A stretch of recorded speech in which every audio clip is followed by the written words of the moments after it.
Hello. Hi there. Those of you that start your day with me in this podcast. That's so cool.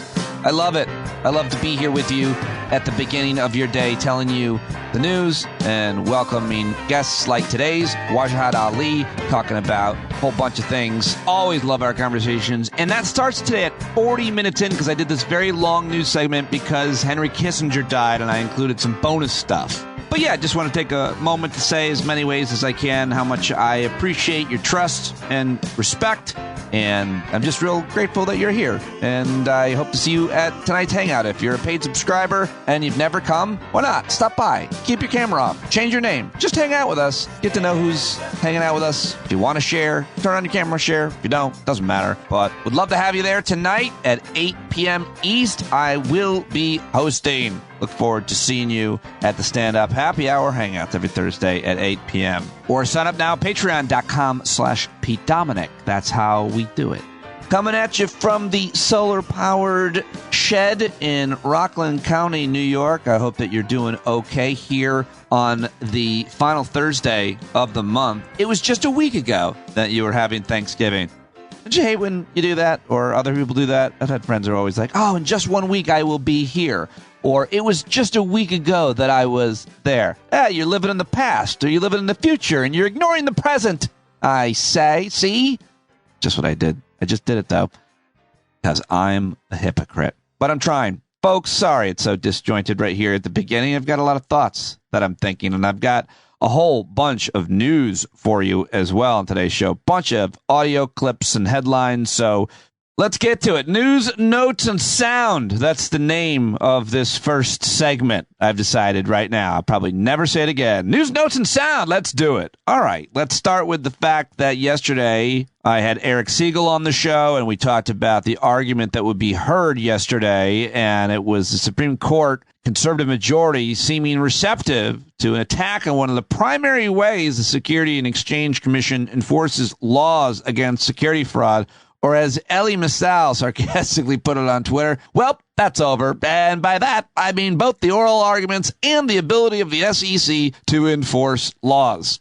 I think maybe he's overstating it, and we'll find out in June what they decide on that case. But worth reading into and reading more about that. Those arguments from yesterday. Siegel's takeaways on Twitter were lessons of today's SCOTUS are, number one, Kagan is really funny. Number two, the justices did not want to address several major issues in the case. And number three, the SEC is about to become weaker.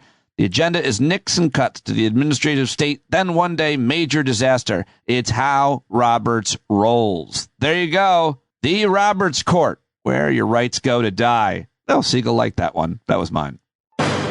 And wait, what's this? We've got breaking news happening here in the news shed just now as I'm putting together the news update. Henry Kissinger has died. Oh, wow. This is big news, bumping everything else back a little bit because now I've got to address this. The Washington Post, breaking news, Henry Kissinger dies at 100. The diplomat exercised an unparalleled control over U.S. international affairs and policymaking. He was also the target of relentless critics who deemed him unprincipled and amoral.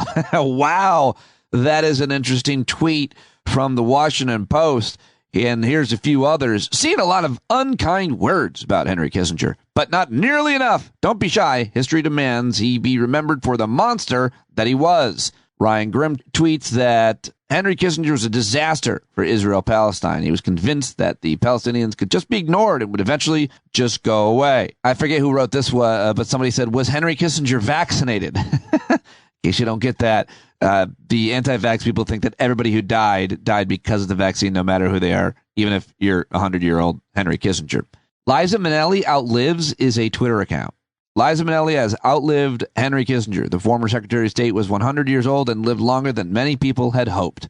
That's just a few hot takes that I am seeing real quick. I'm just seeing this, but I think for me, the thing that is most important to remember is that one of the greatest journalists of my generation, and all of radio at least, covering politics in Washington, is Todd Zwillich. He has joined me on this program before, and I'll have him on soon again, maybe just to talk about his interview with Henry Kissinger from a few years back. It was probably the most important interview maybe ever that he did, because he didn't do a lot of these types of interviews. And I don't know if he got caught flat-footed. I can talk to Todd, who was the host of The Takeaway on WNYC at the time. And I actually want to play the second half of that interview right now on the show. It's about a 12-minute segment. If you're not interested in it, then you can skip ahead. But this, to me, is fascinating. If you know anything about Henry Kissinger, it's that much more interesting. But just the way that Todd handles it is so expert. Of course, Todd, in this segment, he's interviewing him back in 2014, September 2014. He was there to talk about a new book, and he wrote many books, Henry Kissinger, of course. He was there to talk about that new book, which had to do with the current geopolitics of the world. And at this point in the interview, Todd asked him about the much more controversial issues that he had to deal with, or that he was part of, including the overthrow of self-proclaimed Marxist and member of Chile's Socialist Party, Salvador Allende. And then, of course, Kissinger's secret war in Cambodia and all about that, or some about that. And you obviously need to know more details about history and arrive at your own opinion. But I think Todd is one of the best journalists of my generation. I think he did his homework. And so here it is, the 12 minutes. Henry Kissinger did not like it, not one bit. But Todd should have got awards if he didn't for this interview. Well, you exercised the balance of power for many, many years as Secretary of State and National Security Advisor. And so many people are interested in your history, and echoes of it come out in your book. And I wanted to ask you about that. You know, one passage in your book says that idealism is a critical part of American policy, but that the most sustainable course will evolve a blend of realism and idealism, too often held out in the American debate as incompatible opposites.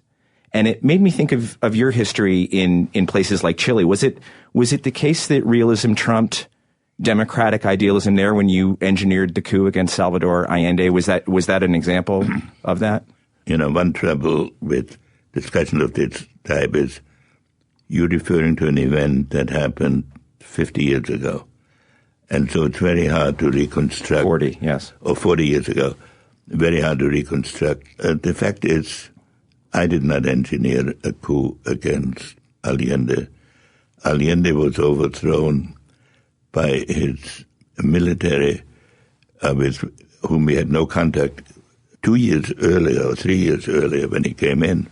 The head of the Chilean army, General Rene Schneider, was assassinated in his car. That was pursuant to a CIA operation that you did help initiate, that you said you turned off, but that you did help initiate. That was 3 years earlier. Correct.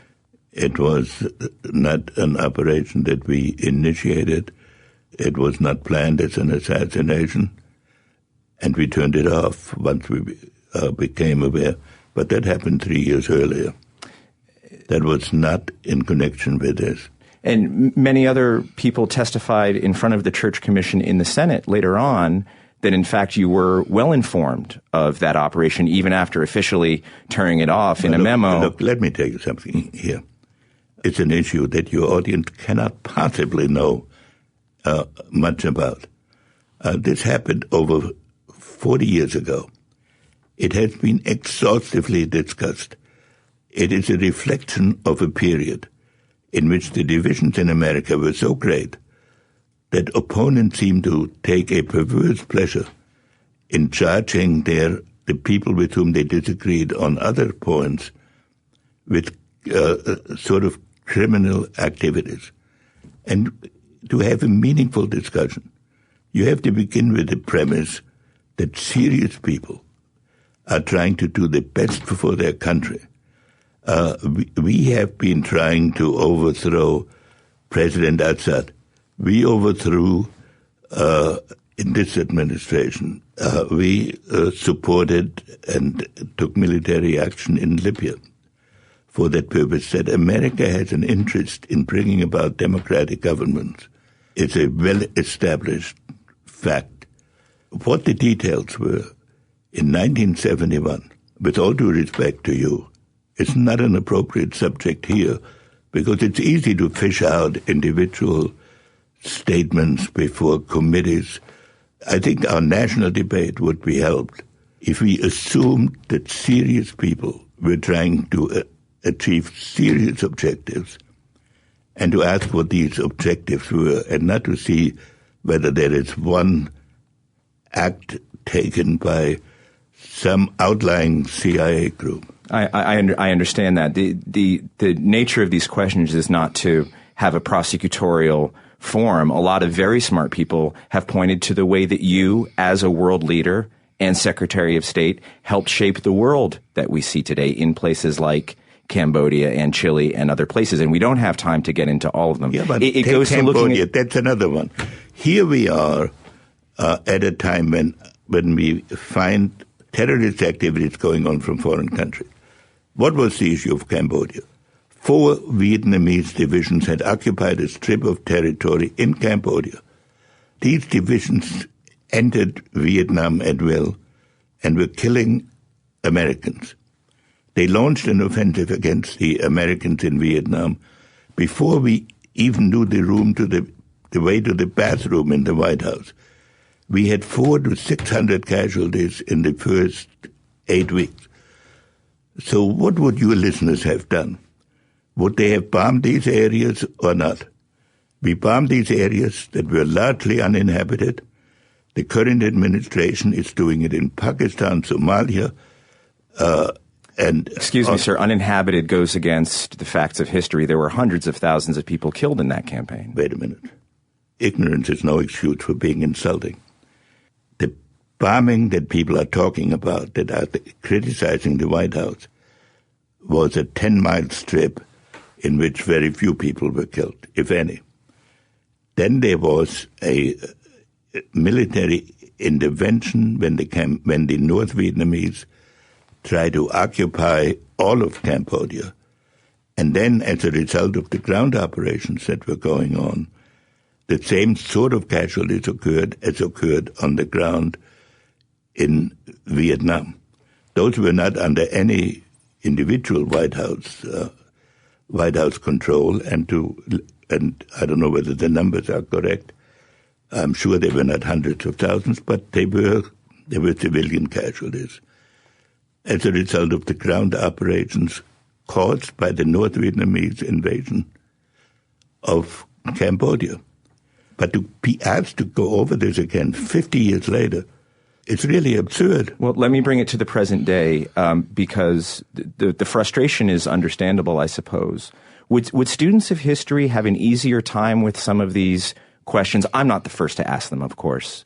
Would students of history have an easier time with these questions, Mr. Secretary, if your papers and your documents that are so important to U.S. history and controversial to so many people weren't gifted at the Library of Congress in a way that seals them off from the public until after your death, until well after your death? Well, this is absolutely... See, your knowledge doesn't match your malice. So... are your records available? Records in the Library of Congress are copies of records that were in the files. I would say 98% of them have been made public, and the ones that are not made public are not kept secret because of my wishes. I have been spending years and hundreds of thousands of dollars to try to get them declassified, but they are hung up on the technicality that the classifying people say they've already declassified them as part of another system, and they don't want to go through the process again. So you're on record here saying that it is your wish. It is a certain fact that I have tried to make all these records available, and I have nothing to be embarrassed about. I served in a difficult period of various wars in which we did the best we could to bring an end to the wars and to begin a structure of peace. And really, for 50 years after, an interviewer would spend that much time on this is outrageous. Well, let me give you the last word from the pages of your book then, Mr. Secretary, and I'm happy to do so. You write, and I think quite meaningfully in your book, that long ago in youth I was brash enough to think myself able to pronounce the, quote, meaning of history. I now know that history's meaning is a matter to be discovered, not declared. I'm very interested in that passage, especially given the number of years that you served, the things that you've seen, and the expertise that you possess. I wrote this paragraph because as an undergraduate, I wrote a thesis on the meaning of history based entirely on philosophical explorations. That was the longest thesis that had ever been done by an undergraduate and produced a rule that no one could write a thesis of such length. So in that last paragraph, I pointed out between the time of having written totally abstractly on history and the period of having participated in the making of history, it is clear that you cannot simply develop a theoretical construct and think that this is what history is. It is a process that has to be experienced. And I pointed out also in that paragraph that at the end of the day, when you are a national leader, you have to act on the basis of assessments you cannot prove true when you make them, so that there's always a margin of judgment. But we cannot be fair to that history if we spend our time poring over individual documents and to see whether you can find a sentence that proves a pre-existing theory. And when you create the impression on a program that there's something hidden and has been deliberately hidden because one doesn't want it before the public, there are no secrets to be discovered. There's nothing new to be learned about the career of Dr. Kissinger. There may be something. I do not remember every document, nor is it possible to remember every document. So far, despite assiduous efforts of people with the attitude you've represented here, they haven't found anything of a fundamental nature, and they won't. Well, I thought it worth asking. There are many very, very serious journalists and analysts who have used descriptions of you, Dr. Kissinger. I know you're well aware, very serious ones, including war criminal, that they've used. It's appropriate in a context like this to bring those very serious issues to light and allow you to give your point of view and to defend yourself against them. They're not issues that are being brought up now. They're brought up by a tiny minority. There's a vast majority that has a different view. And I think the time has come, if we want to bring America together in the crisis that we face, that we at least grant the good faith of people we disagree with, and maybe we can still question their practical judgment. But we should stop conducting these discussions as a civil war. And the purpose of this book, anyway, was to see whether I could put before the public a general notion of international order. I have devoted my life to that. That some people disagree with this or that aspect is inevitable. But that the tone of this sort of question creates an impression that our government is run as a conspiracy, and that is unjust to any administration. Well, there you go. Todd Zwillich with the late Henry Kissinger back in 2014 on WNYC's The Takeaway. And I shared that also on my YouTube channel, Stand Up with Pete, if you want to link to it, just that part of it.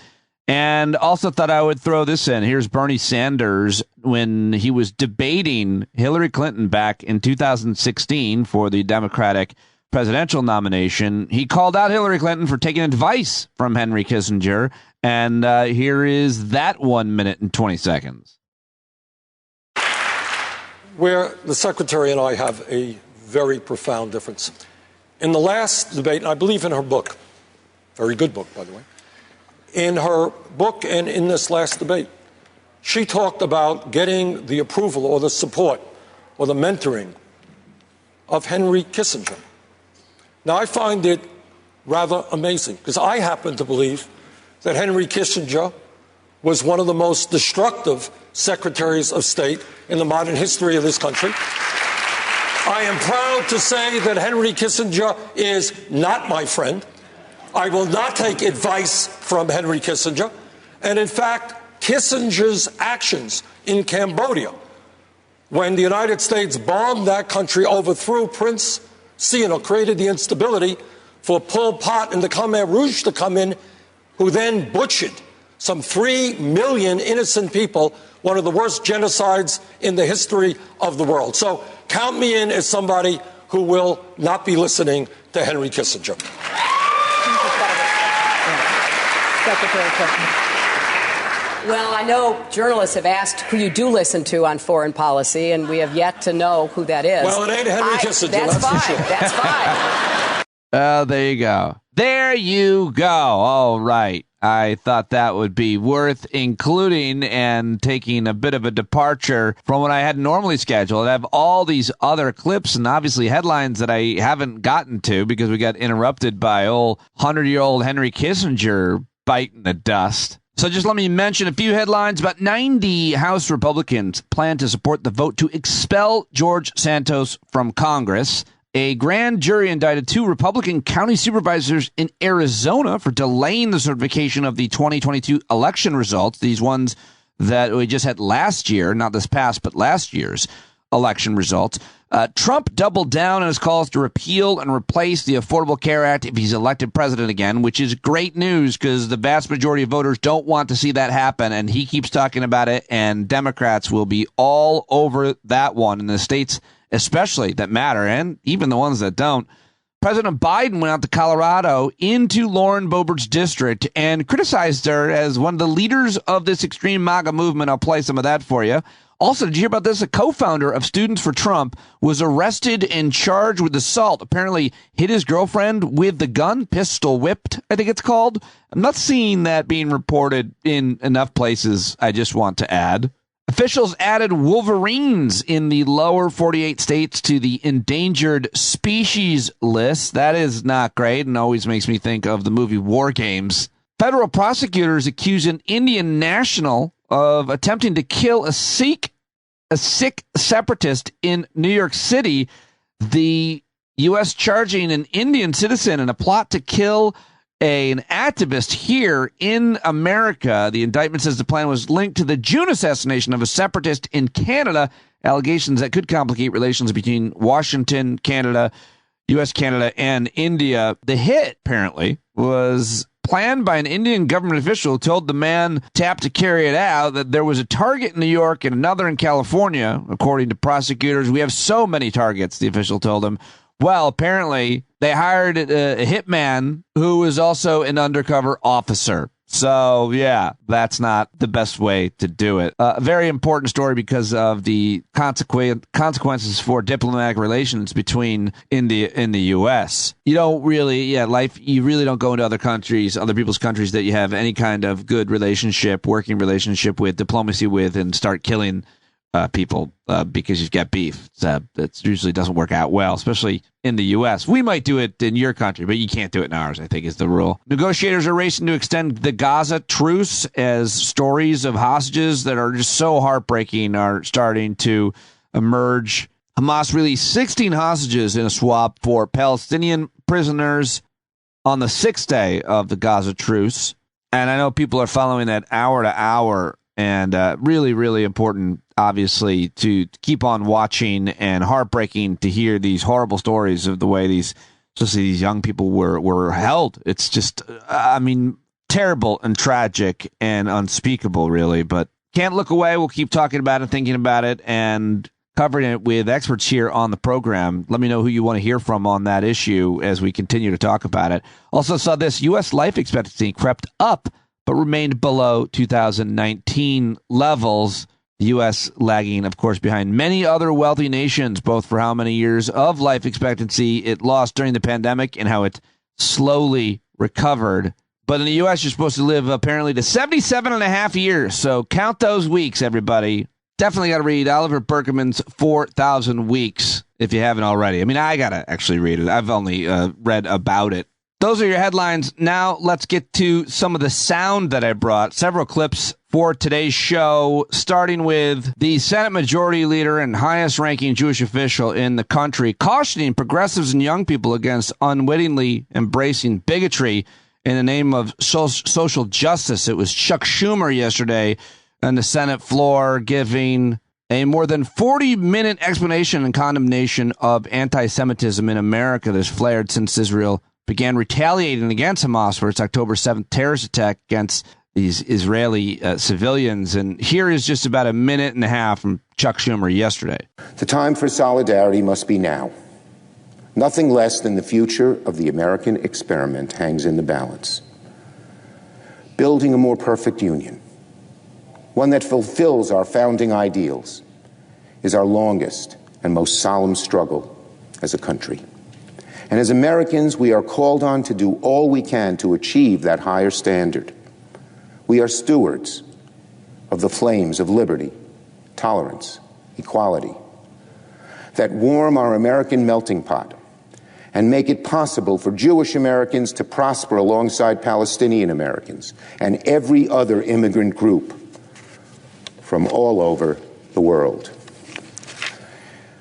Are we a nation that can defy the regular course of human history, where the Jewish people have been ostracized, expelled, and massacred over and over again?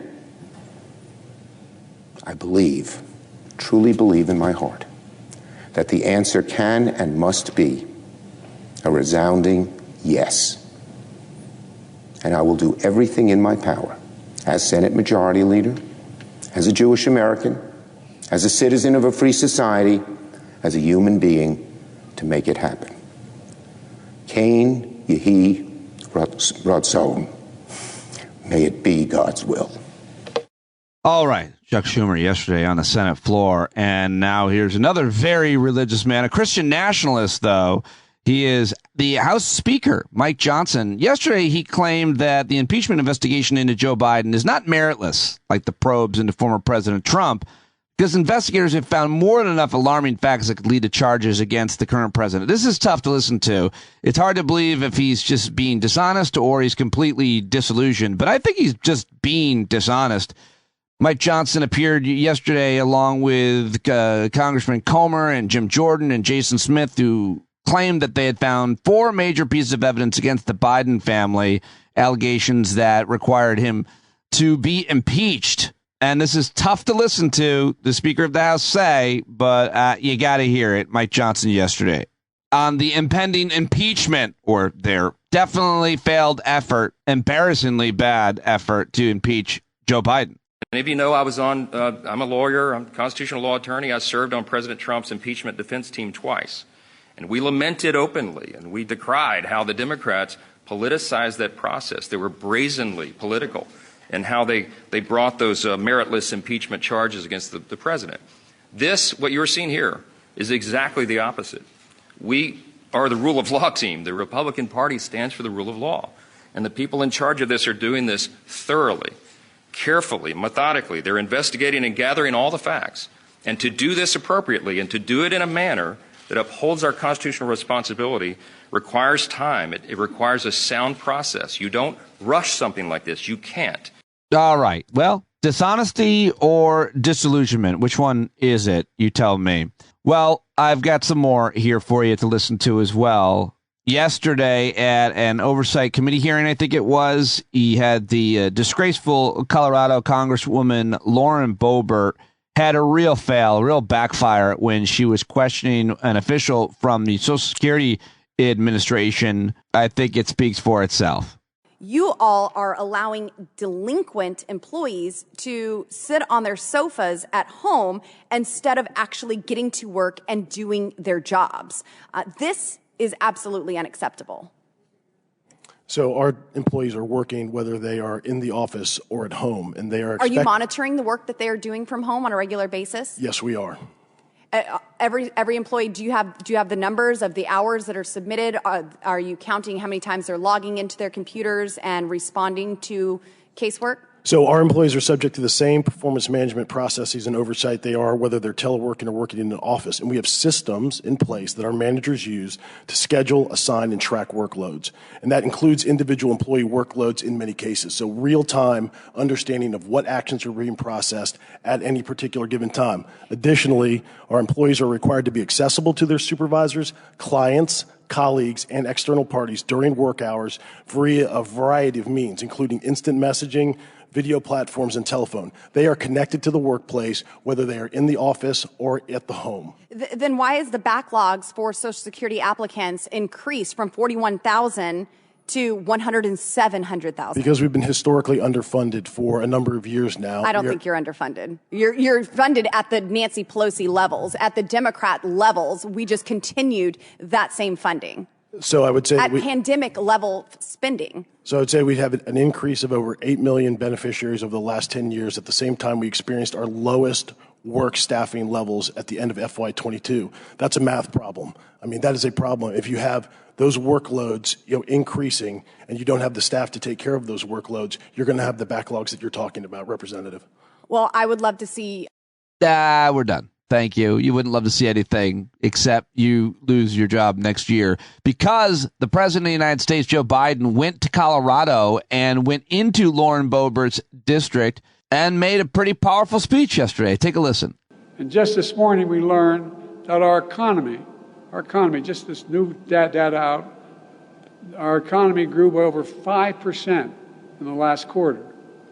That's more growth.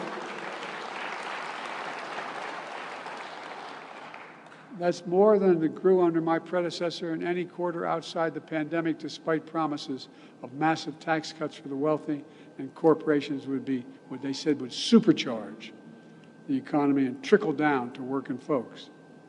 Not a whole lot trickled down on most kitchen tables I'm aware of. But when I took office, since then, the first 2 years, we created over 14 million brand new jobs, good paying jobs. And nearly 250,000 of those good-paying jobs are here in Colorado alone. We've created close to, remember we were told we're not going to be the manufacturing capital of the world. How can we be the manufacturing capital of the world again? Well, we've created close to 800,000 manufacturing jobs, almost twice as many as the previous administration did in all 4 years. The unemployment rate has stayed below 4% for over 20 months in a row, the longest stretch in 50 years. And we've seen the highest share of working-age Americans in the workforce in 20 years. All right, Joe Biden yesterday in Colorado. And I forgot to play this. I should have played it in the last clip because we were talking about impeachment there. Mike Johnson. And I should have thrown right to this one, but I'm not going to go back and fix it. You could stay with me. This is Congressman Daniel Goldman on MSNBC talking about the fact that they subpoenaed Hunter Biden to testify. He said, yes, but only in public because I don't want you guys to make up shit behind closed doors. It didn't happen. That's what you always do, brazenly so.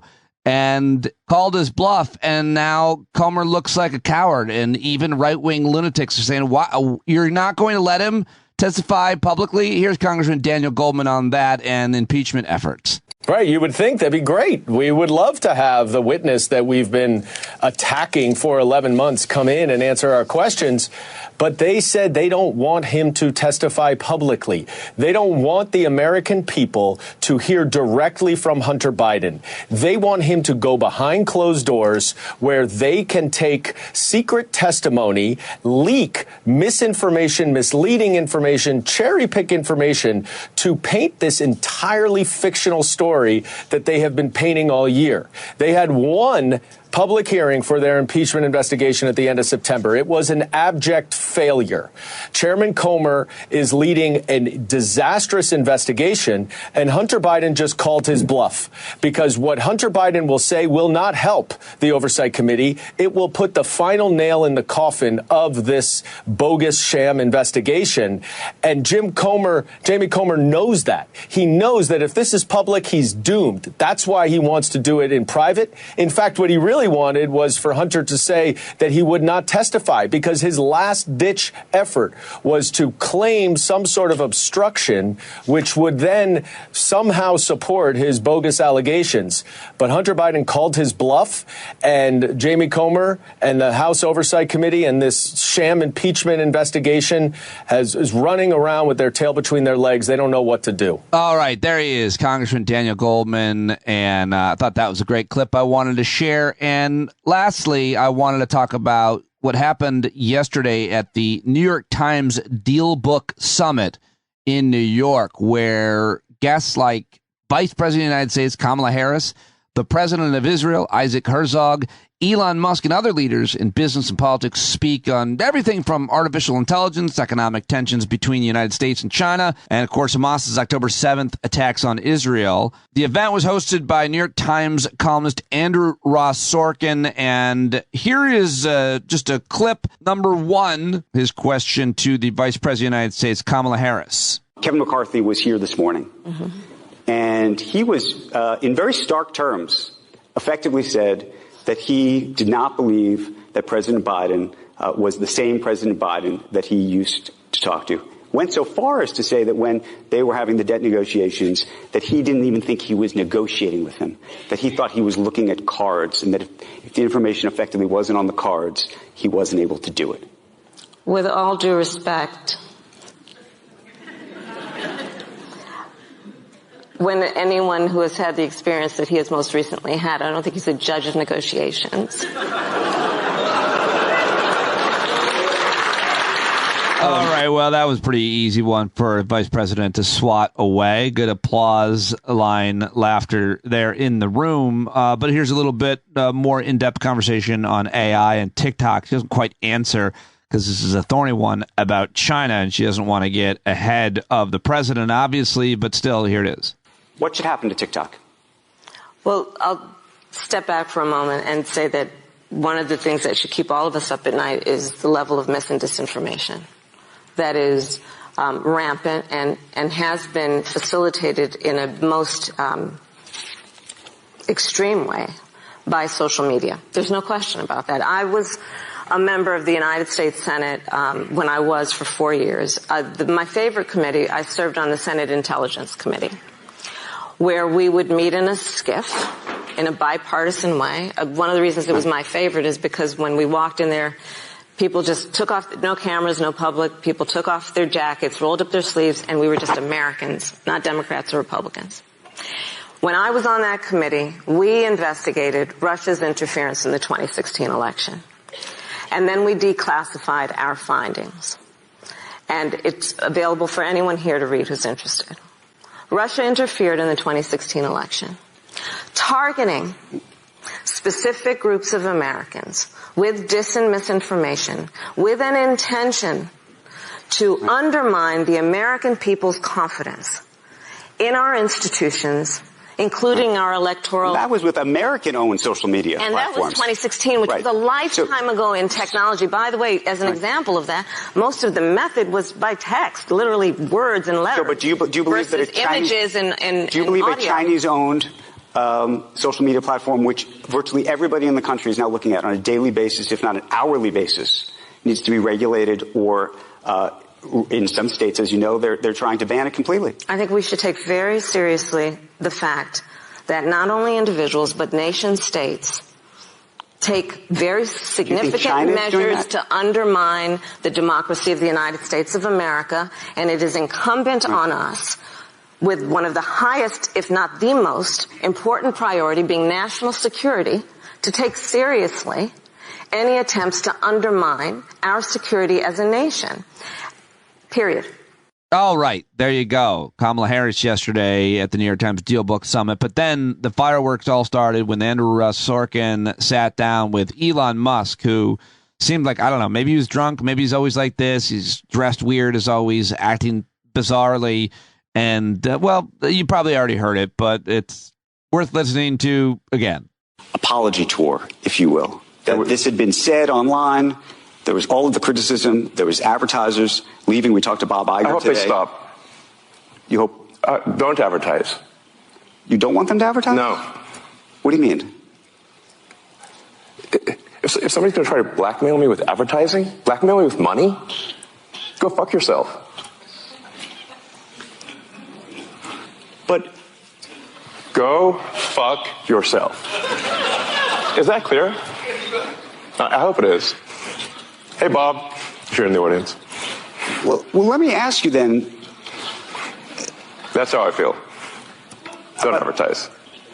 How do you think then about... All right, so there was that moment, and then there was this other moment that didn't get as much of attention, but it should have, when Elon Musk refers to Andrew Ross Sorkin as his friend, Jonathan, and then Ross Sorkin corrects him. It's just got to have been a tough and embarrassing moment for Elon Musk, but I'm not sure he has the ability to feel embarrassment. So I will certainly not pander. And Jonathan, like, the only reason I'm here is because you were a friend. Like, what was my speaking fee? You're not making any... First of all, I'm Andrew, but... yeah, sorry. It's okay. Second of all, we've known each other for a very long time. The only reason I'm here is because you're my friend, and I don't know your name. It's weird, right? Okay. Well, that's it. How about it? I mean, it's ridiculous that we're this far into the show and I haven't gotten to Waj, but I told you at the beginning, this is what I had in store for you. Very excited now to get to my conversation with Wajahat Ali. He has had a hell of a beating in the world of social media since the Hamas attacks in October 7th, and he's a real smart guy and a nuanced guy. He went to the West Bank and reported for The Atlantic a few years back, and it's worth going back and reading that. Of course, you should get his book. You should read his articles at the Daily Beast. Listen to his podcast with Danielle Moody, who is linked in the show notes with everything else about Wajahat Ali. Always great when we catch up. And with Waj and a couple of other people, I usually press record right when he jumps in and keep all of it, which is exactly what I did with this one. Let's do it right now with my good friend, Wajahat Ali. Not Hamas. Thank you. I was going to do the whole joke where you denounce Hamas first and foremost, but you didn't even, you denounced them on the way through the door. I can still denounce. I'm the denouncer in chief. I can condemn anything you want me to condemn. I have a new a phone number, 1-800-CONDEMN, and you can pay me and I will condemn everything. Bland chicken, pasty skin, people who say chai tea. I'm here as a service to America. Wait, well, how is it pronounced? Chai. If you say chai tea, that's just tea. Oh, it's redundant. Yeah, it's like non-bread. Oh, I thought I was pronouncing chai wrong for a second. Non-bread. I was another one. Wow, I didn't. Oh, more chicken. Chicken.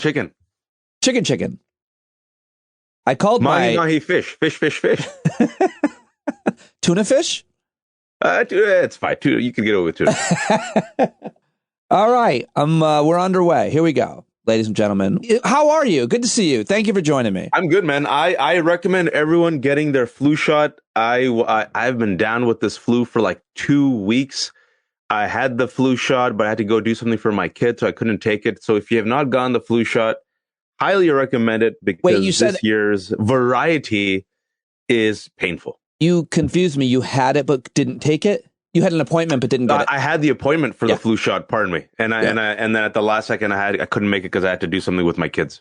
Oh, yeah, especially if you know, like I got the flu and the COVID vaccine booster on the same day. And by the way, had no side effects at all. And somebody told me to rub my arm really hard. I didn't even have a sore arm. I thought you were about to rub your nipple. I'm like, where is this show going? Because I just saw you.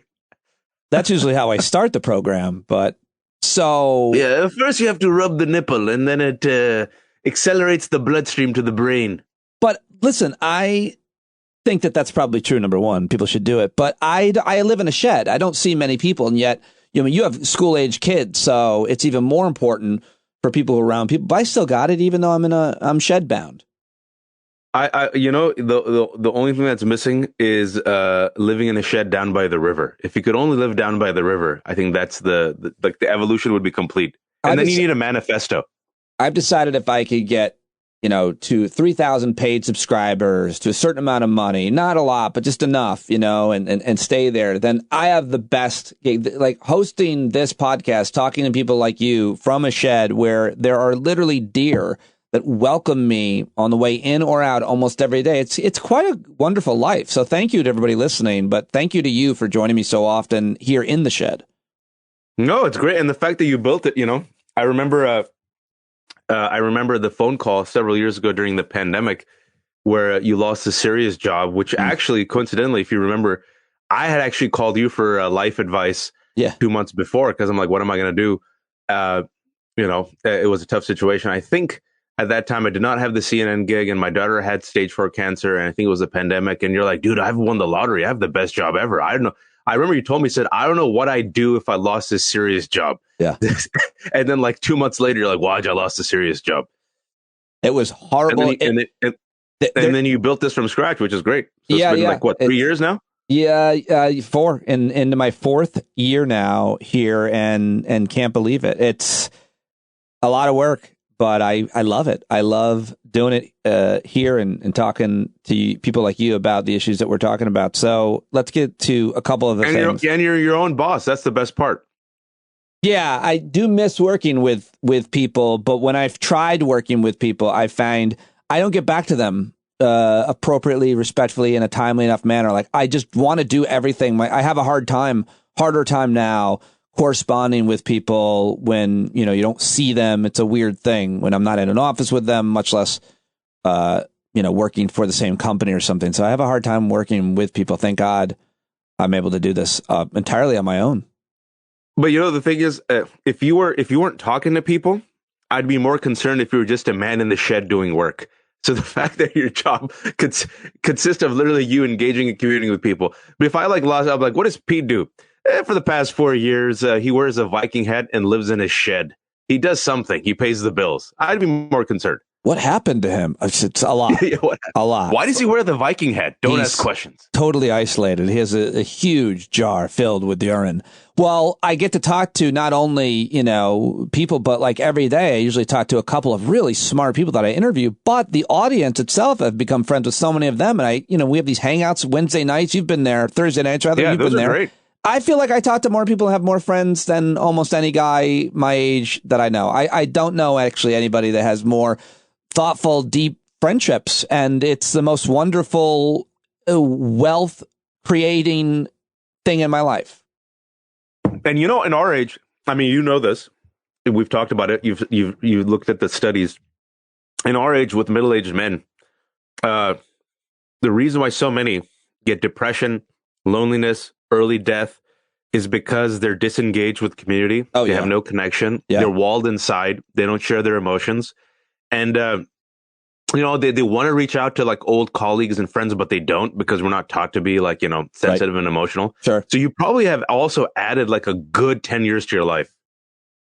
Or even if you didn't, even if you had the same amount of time left, it's how you're actually spending it. And if you're alone and depressed and feel like you're the first and only person who ever dealt with this stuff, losing your job, your marriage coming undone, things like that, then you feel it's so much more miserable and misery. Right. And who wants to live that way? So there are ways out, ladies and gentlemen, and I think about them and try to practice them pretty much every day. Reading, writing, meditation, exercise. And starting a podcast in your shed. And definitely start. Well, actually, somebody asked me yesterday, a guy I know, smart guy, is like, I want to start a podcast. What do you think? I was like, don't do it. What do you mean? You don't just start you want to be like me? Look at me. I'm miserable. Don't be crazy. No, I mean, I do a podcast because I did radio 5 days a week for almost 15 years, 3 hours a day. It's a natural, it's not an easy thing to just go and start. But you've done plenty of podcasting, talking about plenty of issues lately. And I do want to get to what's going on.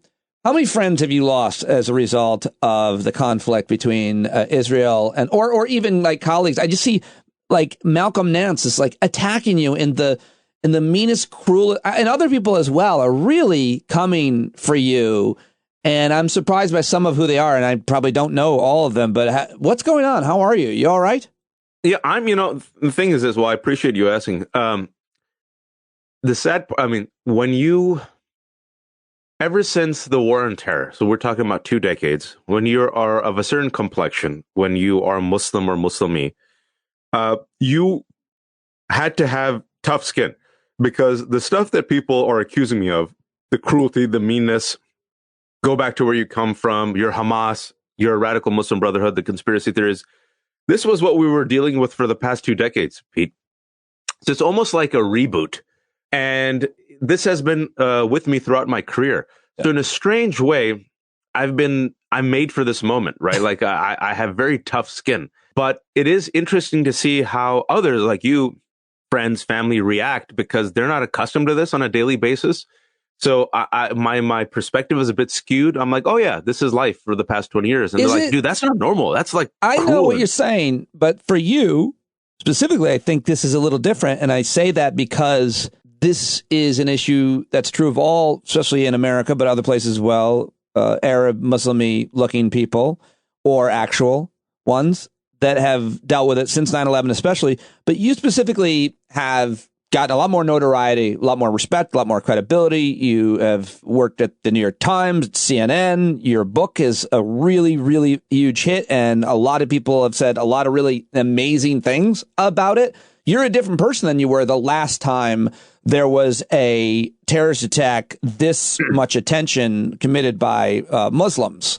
So is it different now because you earn the respect of a certain person, and now they turn around and they're telling you you're a piece of shit? I mean, I was there in the room at the Aspen Ideas Fest when you and Jonathan Greenblatt presented together, a Muslim and a Jew presenting to young people together. It was one of the more amazing things I'd ever seen. You guys had this great give and take, this great timing and charisma. And I don't know if you've had any issues with him since all this happened, but I bet you guys had a conversation today. It would not go great. Could be ugly. This is what has changed, which is fascinating. What's changed is that the majority of people, and I think the youth in America, there's a multiracial coalition that has become more aware of what's happening in Gaza and the West Bank. That is what's remarkably different in the past 20 years. Back in the day, it used to be like, the usual, and they could easily dismiss us. Even though not every, Palestinians are Christians also, there's a lot of atheists. But, Arabs, Palestinians, Muslims, they lumped us together. Even when I've gone there to Israel, you talk to settlers, they lump us all with ISIS and Hamas. It's like in the same breath. But it's very hard then to dismiss a Jewish American who is religious, or a person who says, I was a Zionist, but now I'm not, or someone who's white, or a Melissa Barrera who's Latina, or a Mark Lamont Hill, who on Twitter today said it's his 5th year anniversary since he got fired from CNN for a speech he did about Palestine on UN, and he just tweeted it. I just saw it right before I came on your show. He says, interesting, what would I have been fired today? That's how much has changed, Pete. And I think the reason why it's changed is in part thanks to social media, that more stories and narratives of Palestinians are coming out there. And you see many Jewish Americans themselves say, listen, I was brought up with one narrative and only one narrative, and then I went and saw it. The second thing that I think has shifted is, and I've been mentioning this and saying this, I've gone to Israel 3 times in the past 10 years. Each time I've gone, kind of coinciding with also conservative U.S. politics, it has shifted more and more to the right. And it has become so extreme now, where you have the leader, Benjamin Netanyahu, calling them, children of darkness. You have the heritage minister saying nuke them. You have this like outright cruelty and a type of genocidal rhetoric. And then people see what I would say is the asymmetrical nature of this particular conflict, the one that started since October 7th, right? And they're like, I don't know, man, like 5,000 dead kids, that's a lot, bombing refugee camps. And then you see what's happening in the West Bank. You combine all of that together, and then you look at the polls where young people, it's like a completely upside down situation where the young people is like 70-30. They're critical of Biden's support. And this is why I do think what we're witnessing now is something so much more different than I have ever experienced, something that I never thought I would experience in my lifetime, to see this type of a kind of a loud multiracial response. And then to go back to what you're saying with Greenblatt, the type of, I would say, almost violent crackdown on this type of grassroots mobilization, right? Because I think some of those people who are in power, some of those organizations, some of those talking points are like, whoa. The center's not holding. So we got to sandbag. And so we got to crush them. We got to censor them. We got to, go after these students. We got to fire Melissa Barrera from Scream. We got to fire Susan Sarandon and X, Y, and Z, regardless of whether you agree with it or not. And I think, like I warned, my Jewish friends a couple of years ago, because they used to invite me to synagogues, because, like you said, I have a very interesting history here with this, because I actually did engage with, many Zionist Jewish Americans. I tried to reach out, tried to learn.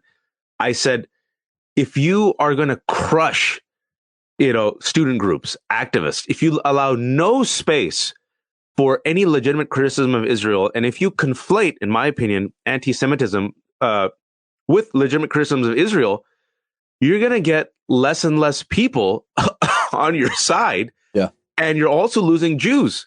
And you're seeing something really fascinating. And I give this advice to my Jewish friends. This is like dark humor. The Jerusalem Post, I think a couple of weeks ago, Avi Meyer of the Jerusalem Post said that those Jews who are critical of the war and, Jewish Voices for Peace, and if not now, he called them un-Jews and pro-Hamas Jews. And I'm like, listen, take it from a Muslim. The last thing you want to do is excommunicate your people. We have the numbers. There's like 1.7 billion of us. It's been deadly for us. There's only 16 million of you. Don't do this. So you see these fissures happening, not just within America and the Democratic Party, but also within Jews. It's a very good point. I'm like, please don't do this. And they're like, no. We will excommunicate Jews. It's true, though, of all of the tribalism or whatever you want to call it in our world today as a result of we can decide how to diagnose it, whether it's social media's influence or whatever. But like, if you are not a supporter of, if you are critical of Joe Biden, you're a socialist or something. You're not a socialist. Like these other examples of just excommunicating people from political parties, from an ideology based on their thoughts around one issue or something, it really destroys the fragile coalition needed to save democracy is where I fall down. But we could be talking not wrong, about, man. That's the fear is, so I get hit. Let me tell you how I'm getting hit. So I get hit from allies and friends who have become single issue Israel supporters, and have said and tweeted some just remarkably terrifying things to rationalize Israel's war, right? So I get called, because I'm brown skinned and Muslim, Hamas, just casually. Like you could see it on Twitter. The casual Islamophobia is remarkable. Like that's a consistent in American politics. Okay. Then I say, listen, even though I disagree with Biden on this issue, and I'm not the only one, majority of Democrats do, I still tell people who are, so disgusted by what they call as a genocide or war crimes that they're like, I hate Trump, but I'm going to tap out. I'm like, we can't afford to tap out. You still have to vote for Biden. So then I get called, Pete, a DNC shill. All right. Then I get called a Zionist shill and propagandist for my engagement with Jews in the past. Right. So pro-Palestinian activists, some of them hate me and still boycott me for that reason. And then, when you criticize Joe Biden, which I did yesterday, I got hit yesterday, that, like you said, some of these Democrats, like I said, listen, Democrats are finally looking at the polls. A New York Times piece came out yesterday that they're trying to find a shift because they're looking, they're like, oh, this Gaza war isn't going well. So my only response was, Democrats are finally paying attention to the polls. Good. And people are like, how dare you criticize Joe Biden? He has more foreign policy experience. Like literally, like they came after me because I was just barely critical of the Biden administration. And I say, our job is not to be, these people aren't emperors and kings. Like these are elected officials, Pete. Like you're allowed to vote Democrat and criticize Joe Biden. But this type of cultish behavior, it's like you said, it's like zealous tribalism, which is going to be dangerous for a multiracial democracy, especially with the rise of authoritarianism that we're seeing all around us. Look at Netherlands, look at Italy, look at France, look at Trump, look at Mike Johnson. 2 steps away from the White House, he's an open white Christian nationalist who doesn't believe in separation of church and state. He's the guy that the Republicans picked to be the House leader. That's terrifying shit. Yeah, I was going to ask you about him. Also, the new Argentinian president as well. You could add to that list. But like, we're allowed. You have to be allowed to be able to criticize the president, and I think we're maybe a little bit more careful about how we talk about politicians these days. Certainly the ones that we support, because we don't want to damage them so much that will somehow embolden the fascists, the anti-democracy people, whatever you want to call them. But like my biggest criticism of Joe Biden is a pretty big one. It's he should not have run again. but I'm fully supporting him to win. Like I wish he hadn't run again. He would have been seen. His legacy would have been different. I don't know. Maybe I'm wrong about that analysis. It's my criticism. I feel that way, but I'm still fully supporting him. And he's actually, I think, done and continue to do a really good job overall in a lot of ways. I share all the sentiments. I think once it's said and done, you'll look back and be like, wow, the Biden administration actually pulled off a lot despite facing this obstructionist, reactionary, radical GOP, coming out of a pandemic. They've done a lot. That's why, when I criticize him over Israel and Gaza, look at the polls, Pete. I'm like, he's a step behind on this. The administration's a step behind. That's why you're seeing article after article talking about, this type of disruption within the administration and the State Department, right? So I say this for course correction. I also say this for justice and human rights. But I also say this because we have a year and I'm looking at the polls and the numbers. Yeah. And my co-host at Democracy Age, Danielle, I don't think she'll mind me saying this, but she texted me. She goes, man, I'm worried. I don't think people are taking this seriously. Michigan, Georgia, you're seeing black voters who are less enthused. And so my fear is a depressed vote where people are like, it's between Biden and Trump. Yeah. I'm soured on Biden because of his age or because of the economy, even though the economy is doing much better than people think because of Gaza.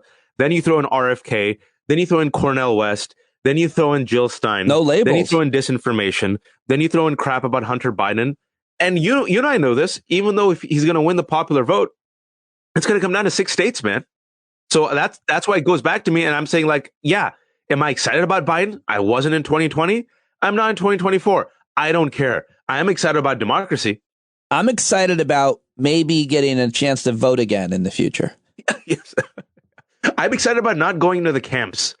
I'm excited about not people forget, this because there's so much news, Pete. I try to remind folks, Donald Trump openly said last month that his new immigration policy would not only include bringing back the Muslim ban, and he called it the Muslim ban, didn't call it a travel ban, called it the Muslim ban, but ideological screening for immigrants. And anyone who has quote unquote jihadist sympathies, and I guess Stephen Miller will be the decider of who has jihadist sympathies, will be deported.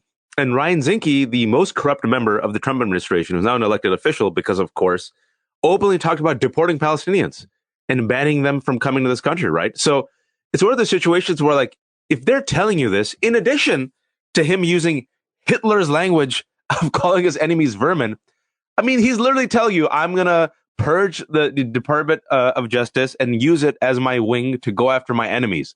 That is scary right-wing fascist shit, Pete. It is terrifying, and the only remedy is dark humor, which is why I want to offer that when the purge comes and when your family is sent away to the camps or to some other country, I want you to know that your wife has a place here with us. Thank you. I appreciate that.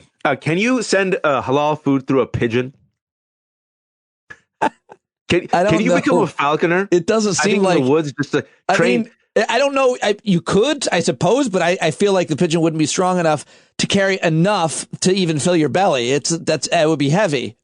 And my fear is that if you do try to become a falconer, because I think you tried, the falcon would eat your hand. So falconer, Pete, what happened to your head? I tried to become a falconer to ship, watch 2-day Falcon X delivery of halal meat, but then its claws and talons ripped through my tendons. We really got into a whole different world. It became my side of the mountain for a moment. So let me ask you about the shooting in Vermont, because you wrote a piece about the Daily Beast, these 3 young Palestinians. First of all, the guy who murdered the boy in Chicago, that horrible shooting, Palestinian American kid, and now these 3 kids, those are just the ones we're hearing about, at least so far. And those are just the most brutal kind of violent ones. One case, a child was killed. Another case, 3 grown men were shot, not killed. One might not be able to walk again. But every day there's the kind of casual racism, and every day there's other types of violence, discrimination, and marginalization for Muslims, for Jews, for black folks, and so on. But this here is these guys that do these kinds of things, I always love their headshots. It's always a similar guy. It's always, like, we don't know, and you were very careful. We don't know, but we know what's going on. Yeah. And then your argument is that they have access to guns, but it's also that they're really fucked up guys. It's to bring everything back full circle. There's a cost to this casual hate. There's a cost to dehumanization. There's a cost to seeing every Palestinian as an Arab, as a Muslim, as Hamas, as a terrorist. This happened after 9/11, the first hate crime. I always want to remind people the first hate crime after 9/11 was against a Sikh Indian gas station owner in Arizona. Bigots aren't nuanced. His name was Balbir Singh, bearded, wore a turban, brown skin, and the white supremacists wanted revenge for 9/11, so he shot and killed them.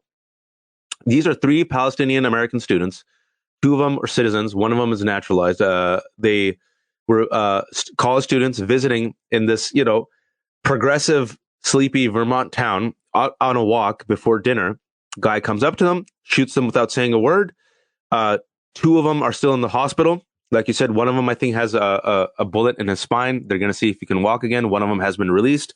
They found the guy, the shooter, who allegedly told him, "I was waiting for you." The round at the shooting matched the bullets in the magazine. His mom said was a deeply religious person who was mentally unbalanced. But what was also there, and I had to remove this from my article because we had to be very careful, right-wing conspiracy theorists when it comes to vaccines. He shares that with the guy. There's an ideological infrastructure, Pete, that I think is very clear that we could see that in this right-wing ideological infrastructure, they are fed lies, hate, and conspiracy theories. Anti-vax, anti-science, anti-teachers, anti-CRT, anti-immigrant.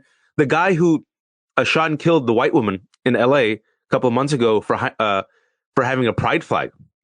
Same thing. Yeah. Addicted to the right-wing media. The 71-year-old landlord who stabbed to death a 6-year-old Palestinian American boy last month. Right-wing media. So it's a word that we've used on your show, but I want to reintroduce it. It's called stochastic terrorism, where mass media in particular targets certain individuals and groups, and as a result makes it likely that violence is then committed by individuals. And so these conspiracy theories that fuel ratings and clicks and money and target people of color, like, is it a surprise, Pete? And let's not forget, and I think it was just the beginning of November, Jesse Waters of Fox said, "I'm tired of Arabs and Muslims." He said that. He said, "I'm tired of Arabs and Muslims," which was, I don't know how to, sometimes I cringe so much for that guy and other, like, certain white bro-y guys that just don't realize how not cool that is. Like, there's so many cool Arabs and Muslim, like, bros. Like, what are you're alienated. Like, what are you saying in the mainstream, the most watched show? That kind of a statement was so bizarre. He is so bizarre, but that's the fact that he still has a job is insane after a statement like that. But of course, no slap on the wrist, still has a job. White House spokeswoman went out to condemn him. Nothing happened. Right. And so this is the atmosphere in which we're living, right? That's the cost, folks, of dehumanization, and which is why, we sit there and oftentimes think, well, who am I? I'm nobody. I can't do anything. But if people step in and interrupt and speak out and speak up, that's where, and stand up, that's the name of this show, little by little, that's how you change. You change families, you change consciousness, you change language, and you change your communities. And you're like, 5 years ago, we used to look at them and call them invaders, but I realized that language was unhealthy. And even though I thought I was just being un-PC, I was like, I hurt people's feelings. And there was a cost there. And I evolved and I discovered a brave new world where these Arabs and Muslims are pretty cool folks and cook really good food and are my neighbors. Could do without life is better. Could do without their music. I'm not going to lie to you. Yeah. The music and the food is good. The women, not bad too. The women, not bad. I think it's a terrible proposal because it won't pass. But don't you think that if you're going to be able to buy a weapon, I should be able to check your internet history? Man, depends. I mean, it's not going to. It's not going to pass. But I'm joking. All I know is majority of Americans, including Republicans, feel like we need more restrictions and gun control. the fact that it's easier to buy a gun than like Sudafed in some places or get a driver's license. But the fact is, I mentioned this line in my piece, and I want to say it on your show because just to humble us for a second, the family of one of these kids thought that the kid would be safer in the United States rather than in the West Bank. The West Bank, for those who don't know, is occupied territory where Palestinians live under apartheid conditions, and is extremely violent the past 2 months, where settlers have become emboldened, right? And they survived getting shot in the West Bank, but they came to America, and now they're in intensive care, a country which has more guns than people, and where the number one leading cause of death for the past 2 years in a row of children are guns. I mean, they were safer in the West Bank, Pete. Yeah, than Burlington, by the way. Yeah, of all places. Of all places, yeah. Also, apparently they like to steal your bike there, I found out today. A lot of crime in Burlington. Those kind of... it's one of those situations where I feel like as the war continues, as people become more genocidal, as it gets more ugly, it reminds me, and I said this like last month, the mistakes that America made after 9/11. If you remember, for a few weeks after 9/11, the world really was sympathetic with America. Yep. And America squandered that goodwill with a disastrous, bloody, and reckless war whose fires still burn to this day. And that was my warning to Israel, especially with that corrupt leadership of Netanyahu. My fear is they will take this tragedy and unfortunately use it to fuel madness. And thankfully, as of this recording, there's still a ceasefire. Maybe they might extend it, but I hope cooler heads prevail. And my last critique of Biden before I leave is I still believe that the United States, as the friend of Israel, the special friend of Israel, that gives $4 billion a year, that gives diplomatic support and weapons, I believe we can use our special relationship to flex and try to influence Israel, especially the Netanyahu government, to do the right thing. I think that's absolutely right, and I hope that we do. It's hard to say. It seems arrogant that we should be telling them what to do, but because of what you just said, and because I feel the same exact way, I feel like they are creating more terrorists with their violent incursion into Gaza, and just the way that America did, just the way that we did, as proven so often when you'd be interrogating a terrorist, as so many of the interrogators I interviewed said, how did you become a terrorist? Well, I saw these images from Abu Ghraib or what they were doing at Gitmo. Like, it's not easy to figure out or to solve, but this isn't the solution. It's creating more violence and more terrorists is what I feel like they don't seem to understand, which is arrogant, I know, but that's what we did. So I hate it. Thank you very much for all of your thoughtfulness and kind words and spending some time with us. We've missed you, and keep up the good work and keep up the good fight. Be brave, as you always are, and know that we love you. Thank you, man. Thank you. Stand up, everyone, and I appreciate you all having me. And I got to run for another Zoom meeting, or else I'd stay, of course. Thanks, buddy. Later, Talk to you soon. All right. Take care. Later. All right, there it is. There you have it. There you go, ladies and gentlemen. I hope you appreciated that conversation. And if you did, please let Waj know on any of the media outlets, social media outlets that he is on. I'll link to in the show notes. Sign up for a subscription, patreon.com/Pete Dominic. And I hope to see you at tonight's hangout. All right, that's all I've got for you, except for the great John Carroll singing us out, which we can never go wrong with. See you later. When you're tired of begging, saying pretty please, that's the time you gotta finally get up off of your knees. When you can't see the forest for the burning trees, you got to stand up. Hey, you've been sitting so long, you got the creaky knees, you got to stand up. Stand up. I think you're driving wheels been leaking grease. Boy, you better stand up. Stand up. Well, there's a whole lot more of us who know what's right. They'll keep right on ignoring us if we keep sitting tight. You got to open up the window to let in some light. You got to stand up. That's right. You got to rise up. You got to stand up. You got to stare the devil straight in the eye. We got to let him know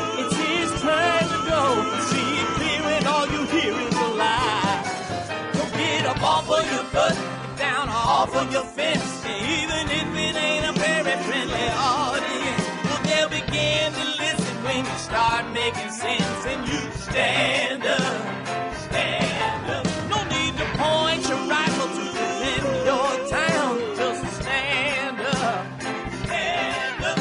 You know they can't deny you what you're laying down. Boy, you better stand up, stand up.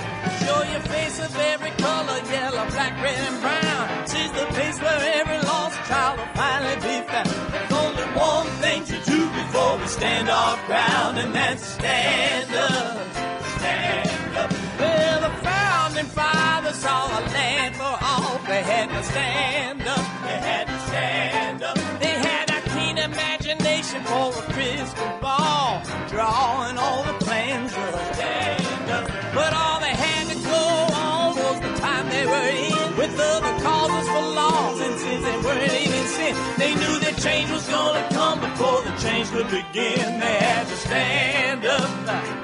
All right, they had to stand up. We got to stand up. We got to look the devil square in the eye. We gotta let him know it's his time to go, and make it clear when all we hear is a lie. Why you lying awake wondering where the money all went? It'll be the cost of freedom that'll go unspent.